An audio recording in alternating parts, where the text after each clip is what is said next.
Sometimes the worst discoveries happen in the most ordinary moments, like unpacking a suitcase on a Tuesday afternoon. I was standing in our bedroom in St. Louis, holding a lace contraceptive case I'd never seen before, when my entire world tilted sideways.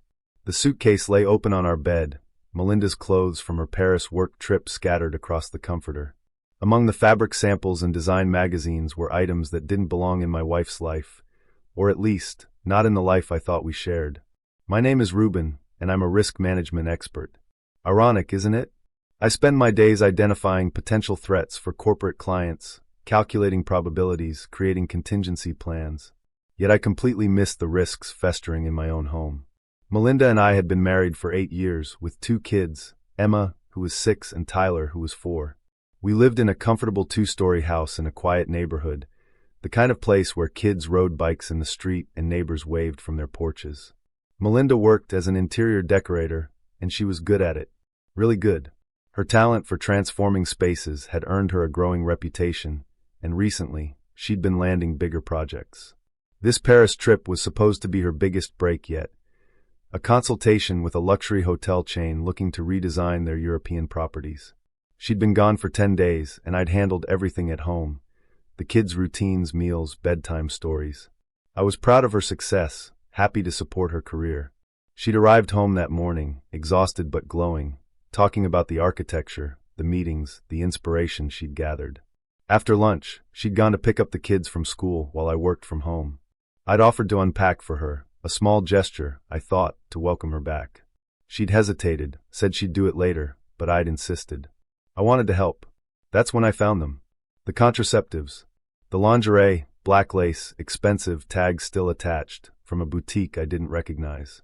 Sizes and styles she never wore. As I stood there, trying to process what I was seeing, I heard the front door open downstairs. "Ruben? We're home." Melinda's voice floated up the stairs, followed by the thundering footsteps of our children. I quickly closed the suitcase, my hands trembling slightly. I needed time to think, to understand what this meant. Maybe there was an explanation. Maybe. "Daddy!" Emma burst into the room, Tyler right behind her. I forced a smile, hugged them both, listened to their excited chatter about their day at school. Melinda appeared in the doorway moments later. Her eyes immediately went to the suitcase on the bed, then to me. Something flickered across her face. Panic? Anger? "What are you doing?" Her voice was sharp, cutting through the kids' noise. "Just helping you unpack," I said evenly. "Don't touch my things." The words came out harsher than necessary. Emma and Tyler fell silent, looking between us with confused expressions. Melinda's face softened immediately. "I'm sorry, honey. I'm just tired. Let me handle it, okay? Why don't you take the kids downstairs? I'll be down in a minute." I nodded, shepherding Emma and Tyler out of the room, but the damage was done. That reaction, that flash of fear in her eyes, told me everything I needed to know. Whatever was in that suitcase wasn't meant for me to see. The rest of that evening passed in a fog of normalcy. We made dinner together, played with the kids, went through the bedtime routine. Melinda acted as if nothing had happened, chatting about her trip, showing the kids souvenirs she'd brought back, a small Eiffel Tower for Emma, a toy car for Tyler. But I couldn't shake the image of those items in her suitcase, or the way she'd reacted when she saw me near it. This was the moment when I realized there was no turning back. That night, after Melinda fell asleep, I lay awake staring at the ceiling. My mind raced through possibilities, searching for innocent explanations that wouldn't come. In my profession, I'd learned to trust patterns, to recognize when data points didn't align with the official narrative. And right now, nothing aligned. The next morning, I went to work as usual, but I couldn't focus. During my lunch break, I found myself scrolling through Melinda's social media. She'd posted several photos from Paris, the hotel exterior, street scenes, a cafe. Standard travel photos. But she'd been tagged in other posts too. I started clicking through them, examining each one carefully. That's when I saw it. A photo posted by someone named Phillip Mitchell, who appeared to be a colleague. The image showed a group of people at what looked like a work dinner in Paris. Melinda was there, seated next to a man I didn't recognize. They weren't touching, weren't doing anything obviously inappropriate, but something about their body language made my stomach clench.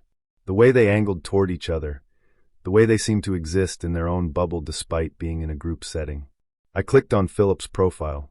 He was an interior designer, worked for the same firm as Melinda. His feed showed a polished, professional life, design projects, industry events, travel. And scattered throughout were photos that included my wife. A conference in Chicago 6 months ago. A client meeting in Kansas City 3 months ago. A team celebration at a St. Louis restaurant I recognized. How had I never noticed? How many of these work events had she told me about, and I'd simply accepted her explanations without question? I thought it couldn't get worse, but I dug deeper. I went through every social media platform I could think of, cross-referencing dates with my own calendar. The pattern emerged slowly, like a photograph developing in a darkroom. Every time Melinda had a major project, Phillip was there. Every conference, every client dinner, every late night at the office, he was part of it. But I needed more than social media photos. I needed proof. I needed to know for certain whether my suspicions were justified, or whether I was letting paranoia destroy my marriage. I called my friend Marcus that afternoon. We'd known each other since college, and he worked in private security. I trusted him completely, and more importantly, I knew he'd be discreet. "I need a favor," I said when he answered. "And it's going to sound crazy." Marcus listened as I explained the situation, never interrupting, never judging. When I finished, he was quiet for a moment. "You sure you want to go down this road?" he finally asked. "Sometimes it's better not to know." "I'm a risk management expert," I said. "The unknown is always worse than the known. At least with facts, you can make informed decisions." "All right," Marcus agreed. "What do you need?" "I need to know what's really going on. Melinda has another Paris trip scheduled in 2 weeks. I need someone to follow her, document everything. Can you do that?" "I can arrange it," Marcus said. "But Ruben, be prepared. If there's something to find, we'll find it. And once you know, you can't unknow it." "I understand." And then it got worse. Those 2 weeks were torture. I went through the motions of daily life, playing the role of loving husband and father, while inside I felt like I was slowly disintegrating.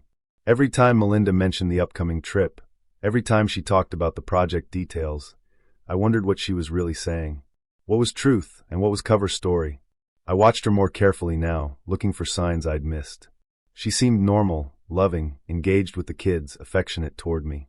But occasionally I'd catch her staring at her phone with a small smile, quickly putting it away when she noticed me looking. Or she'd get a text message and suddenly need to take a call in another room. The kids noticed nothing. To them, Mommy and Daddy were the same as always. That was the hardest part, maintaining the illusion of normalcy for their sake, while my world crumbled internally. Finally, Melinda's departure day arrived. I drove her to the airport, kissed her goodbye, told her to have a safe trip. She promised to call every day, to video chat with the kids. Standard procedure for her business trips.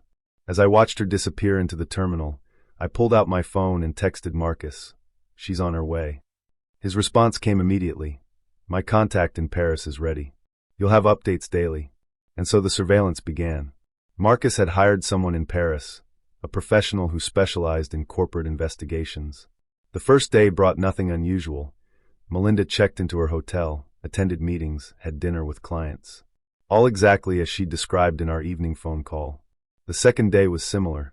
Business meetings, site visits, professional activities. I started to wonder if I'd been wrong, if my suspicions were just paranoid delusions brought on by finding those items in her suitcase. This was the calmest day before the storm. The third day changed everything.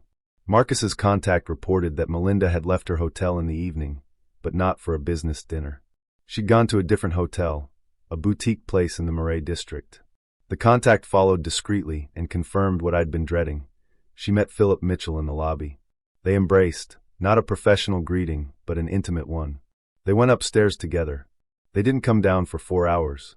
The photos arrived in my email that night. They were discreet, taken from a distance, but clear enough. My wife entering a hotel with another man. My wife kissing him in the elevator, captured through the glass walls. My wife leaving hours later, her hair slightly mussed, her expression content. I sat in my home office, staring at these images on my computer screen, and felt something inside me go numb. It's strange how the mind protects itself. I didn't cry. I didn't rage. I just felt empty. The surveillance continued for the rest of the week. The pattern repeated itself every evening. Business during the day, betrayal at night. They went to restaurants together, walked along the Seine holding hands, behaved like any other couple in love. The photos documented it all with clinical precision. When Melinda called to say goodnight to the kids, Her voice was warm and loving. She asked about their day, told them she missed them, promised to bring back special presents. With me, she was equally affectionate, talking about how much she was learning, how valuable these connections would be for her career. I played along, making appropriate responses, asking the right questions. Inside, I was already planning my next moves.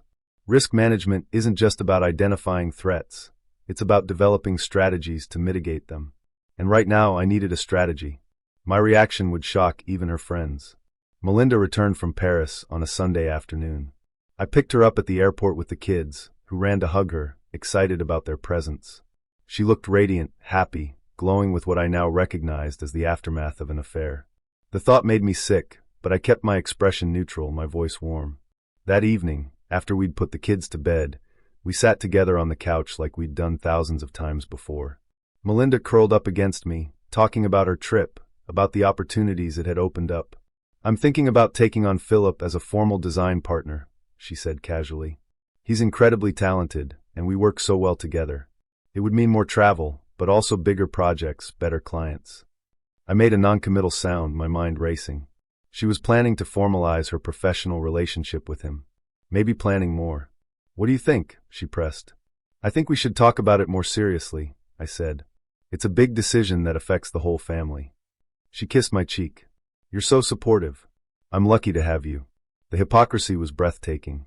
But I said nothing. Not yet. Over the next week, I consulted with a divorce attorney, quietly during lunch breaks. I gathered financial documents, organized them methodically. I made copies of everything: bank statements, property deeds, investment accounts. I documented the surveillance photos with dates and locations. I built my case with the same thoroughness I brought to my professional work. The attorney, a sharp woman named Patricia Hayes, reviewed everything carefully. "This is solid," she said. "With this evidence, you'll have a strong position in the divorce proceedings. Missouri is a no-fault state, but adultery still matters in terms of property division and custody arrangements. You won't have any problem getting a favorable settlement." "I want more than that," I said. Patricia looked up from the documents. "What do you mean?" "I want to make sure she understands what she's lost. Not just me, not just our family. Everything. I'm not sure I follow. You won't guess how this will all end." I explained my plan. Patricia listened, occasionally raising her eyebrows, but never interrupting. When I finished, she leaned back in her chair and studied me. "It's aggressive," she finally said, "but legal. And given the circumstances, probably justified.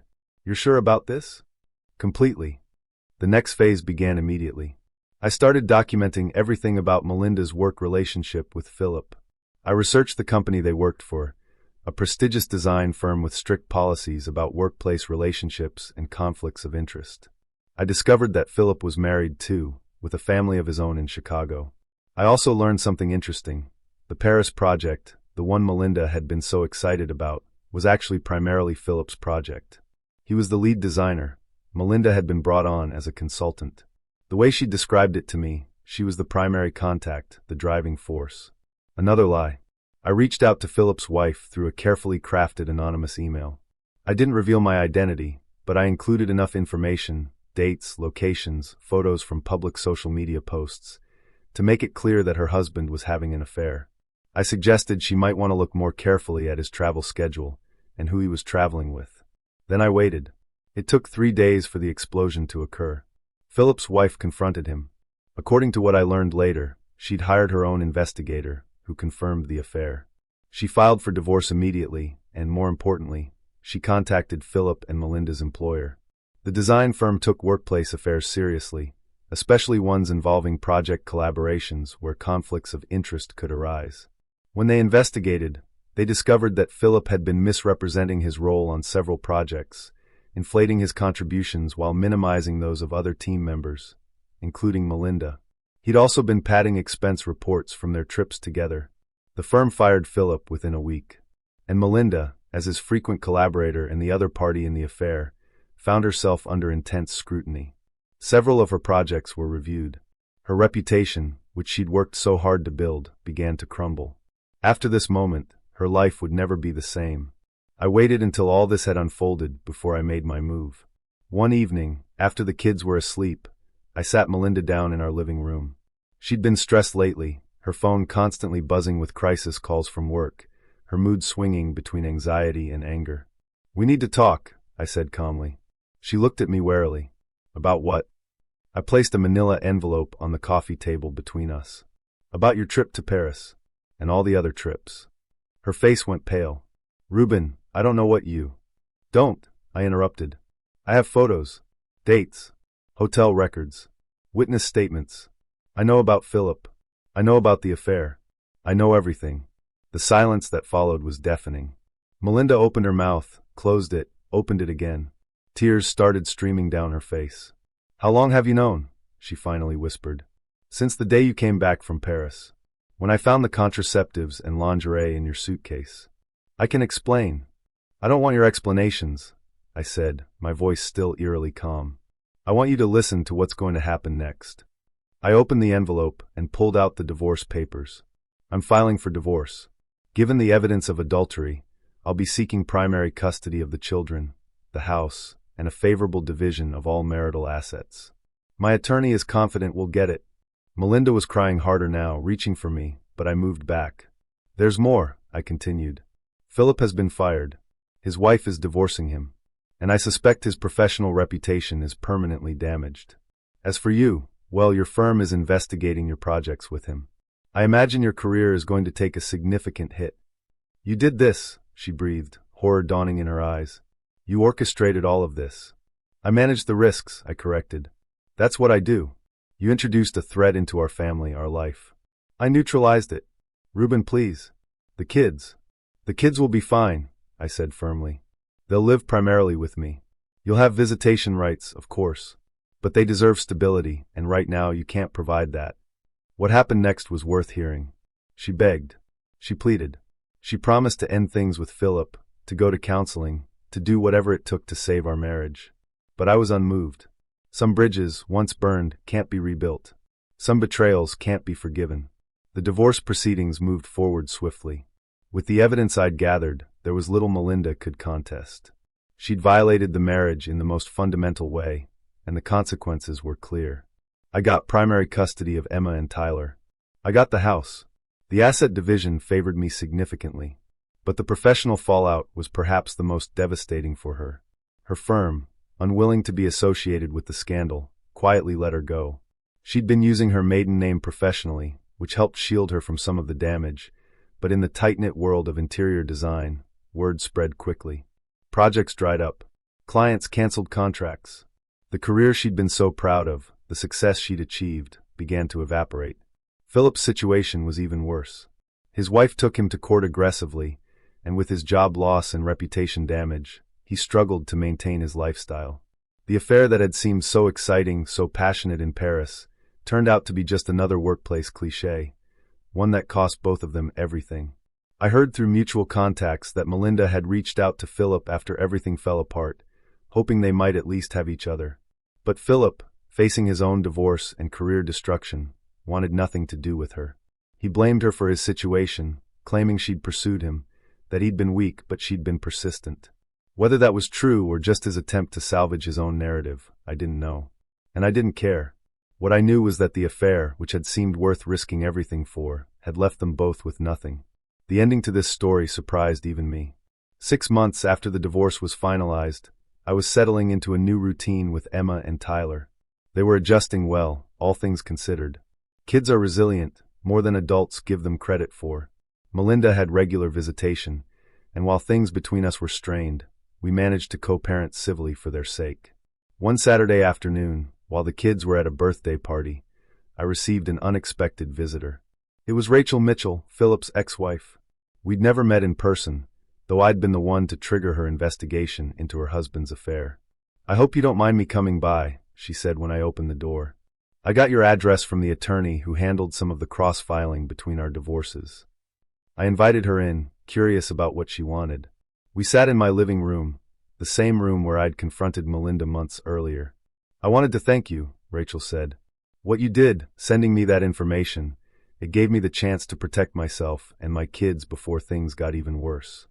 "I'm sorry you had to go through it," I replied honestly. "Are you?" She smiled slightly. "Because from what I understand, you managed to come out of this situation relatively well." Unlike Melinda and Phillip, who lost pretty much everything. I didn't respond. There was nothing to say. I'm not criticizing, Rachel continued. Honestly, I'm impressed. Most people, when they discover an affair, they react emotionally. They confront, they fight, they make impulsive decisions. But you planned. You strategized. You made sure the consequences were proportional to the betrayal. Risk management, I said with a slight shrug. She laughed, a genuine sound. Is that what you call it? We talked for another hour. She told me about her own divorce process, about how she discovered that Phillip had been having affairs throughout their marriage, that Melinda wasn't the first. Just the one he'd gotten caught with. She talked about rebuilding her life, about focusing on her children, about learning to trust again, or at least learning to be open to the possibility. Before she left, Rachel paused at the door. You know what the saddest part is? Melinda and Phillip thought they were in love. They thought what they had was special, worth risking everything for. But the moment things got difficult, the moment there were real consequences, they turned on each other. That's not love. That's just selfishness. After she left, I sat alone in my living room, thinking about her words. She was right, of course. Real love doesn't crumble the moment it's tested.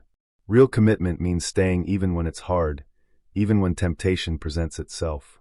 Melinda and I had taken vows, in sickness and in health, for better or worse. She'd broken those vows, not just through the physical act of infidelity, but through the lies, the deception, the willingness to risk our children's stability for her own desires. I didn't regret what I'd done. Some might call it revenge, but I preferred to think of it as accountability. Actions have consequences.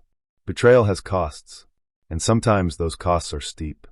Thank you for watching the video to the end. YouTube may no longer suggest my channel to you, so subscribe to it to receive new interesting stories. You will also help the channel grow and improve the quality of its content. A playlist with other interesting stories that you can listen to is now displayed on the screen.